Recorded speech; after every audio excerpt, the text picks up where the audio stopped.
Go, Senators McCain and Graham. Good afternoon.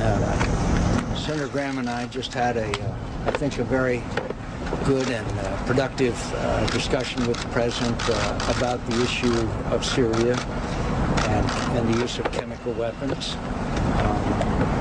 We emphasized to the President that now it's been over a year since the President said it would be a game changer if chemical weapons were used. It's been 2 years since the President said Bashar Assad must leave.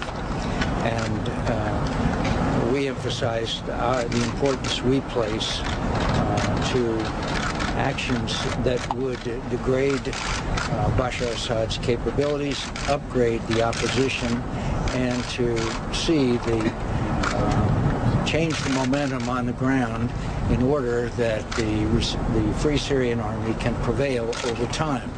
That does not mean that any of us support having American boots on the ground. But right now it's an unfair fight with the thousands of Hezbollah fighters, weapons coming in from Russia and Iran basically being the sponsor of Bashar Assad. So we had, I think, a very productive conversation.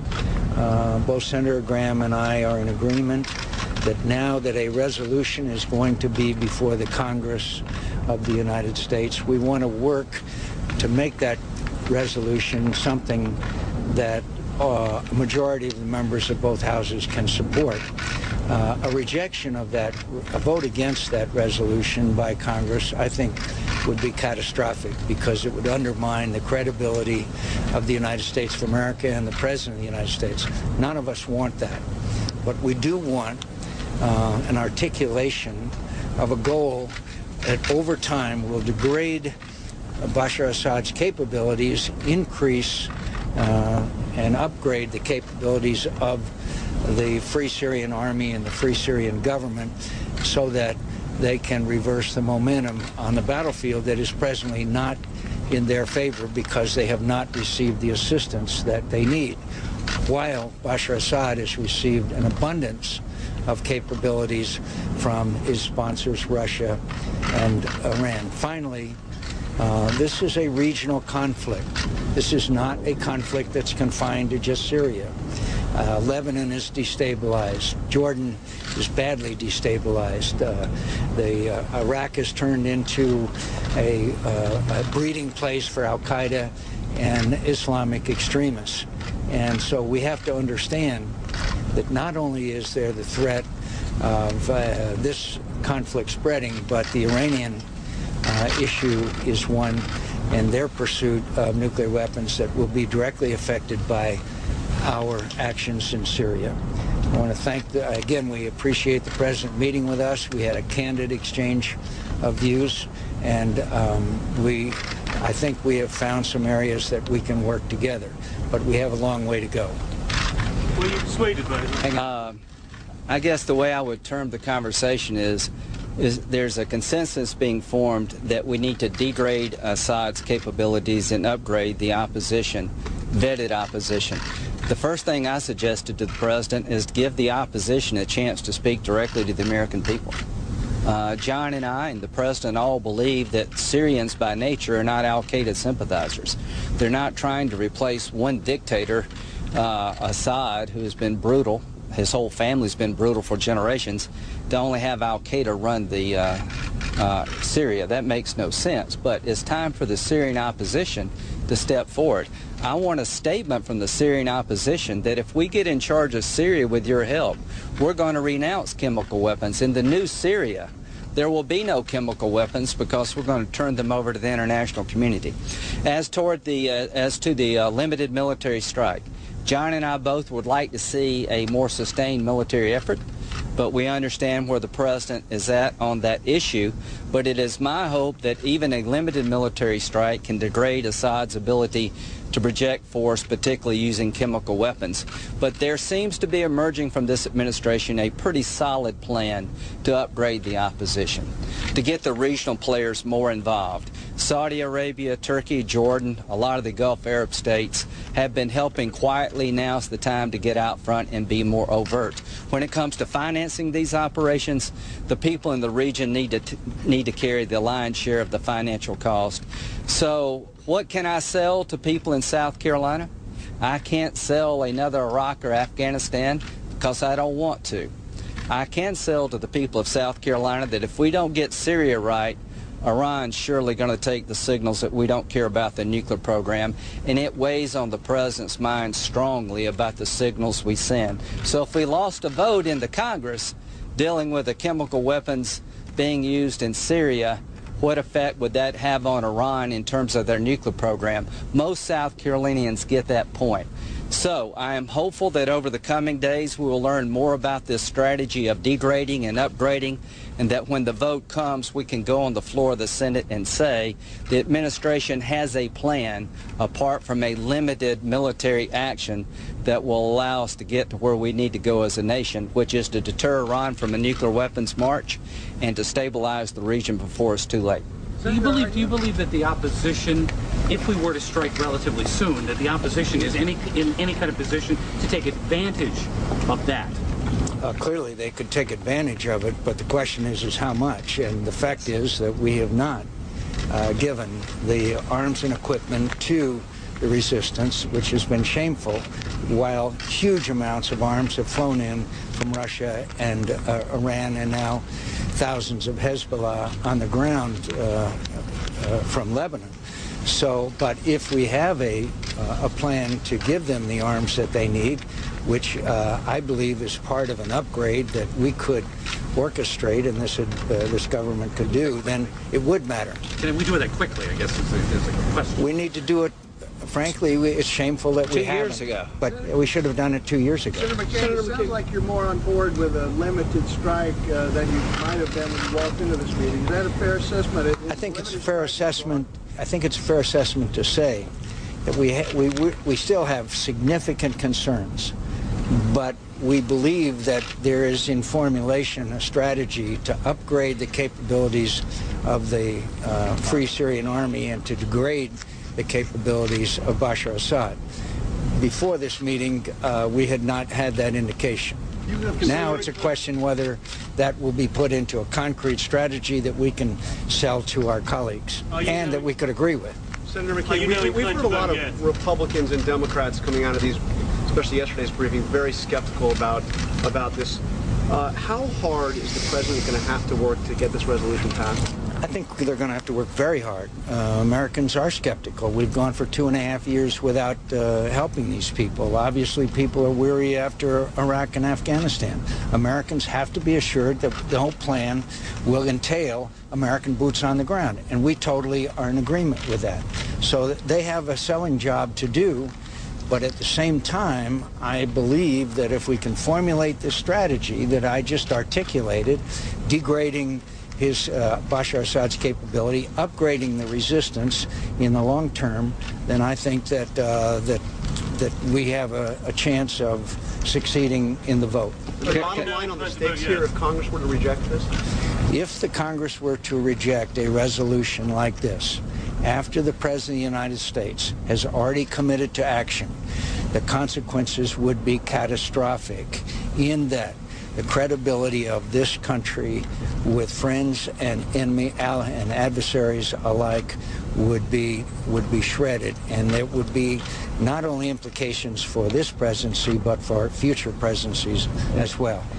The president really has no one to blame in many ways but himself about the lack of public understanding of what's at stake in Syria. And we talked about the past, the present, and the future.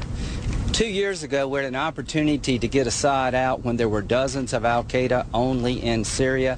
Now there's thousands. A year from now, there are going to be tens of thousands. 2 years ago, there were not 600,000 refugees in Jordan, compromising the king of Jordan.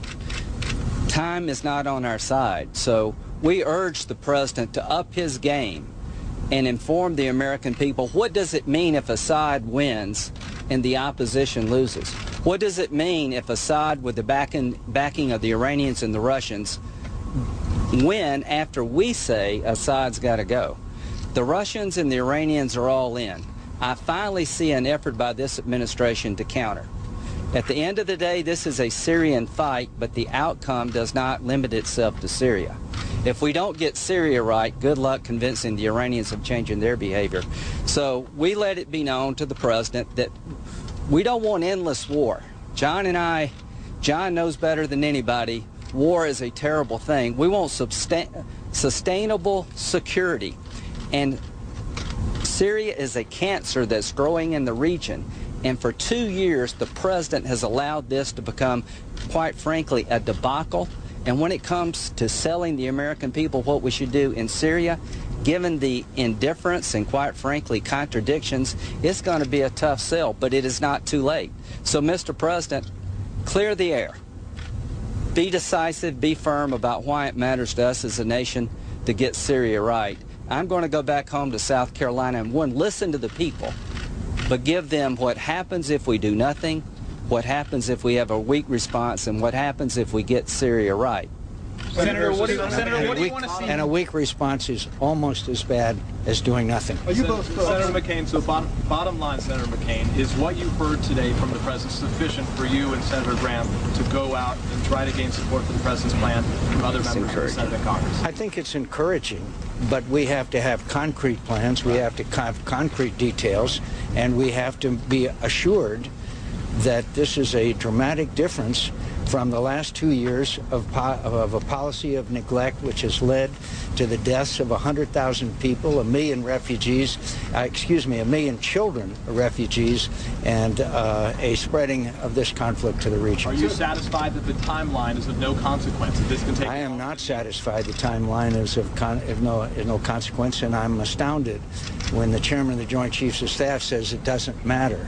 Anybody who understands warfare knows that Bashar Assad is moving his assets, military assets, into civilian populations and civilians into military areas. It's much harder now than it would have if we'd acted initially. Can you discuss the hardening aspect with the president and the potential of a really penetrating blow that could be struck, of any strike? I mean, is there confidence that you have at this point? Those are some of the details that, very frankly, they have not shared with us and probably shouldn't.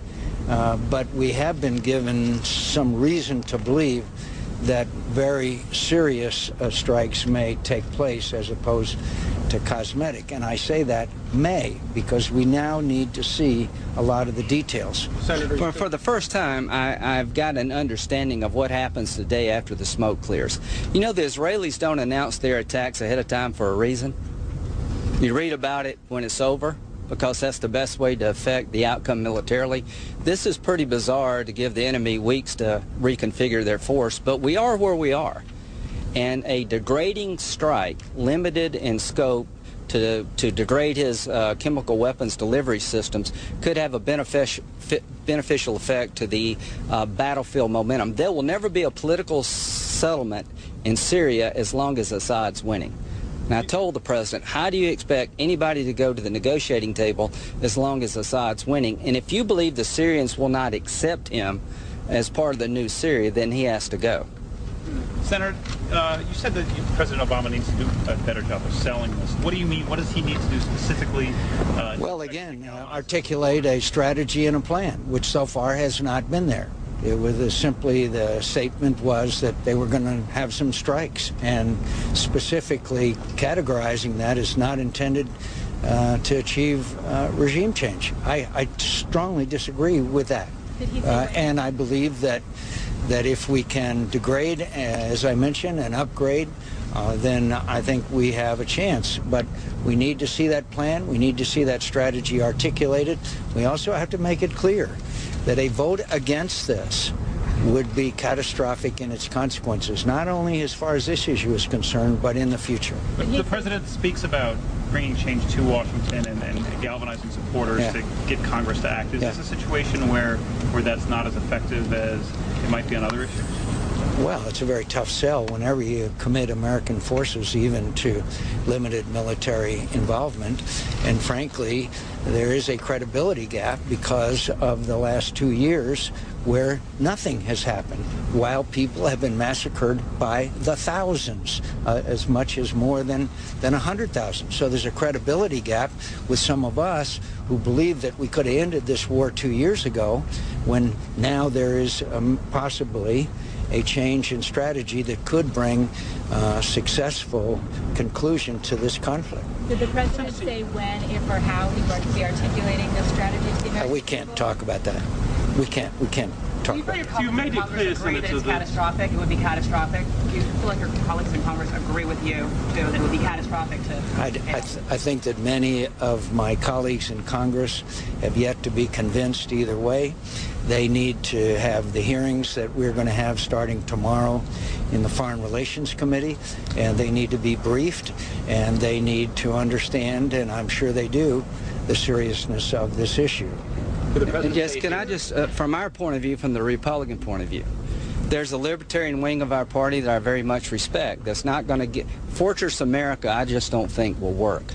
But having said that, it is not a mystery to me that most members of Congress are reluctant to engage when it comes to Syria because they don't know what's going to happen.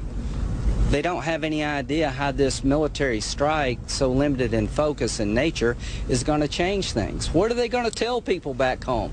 We shot some missiles, and then what?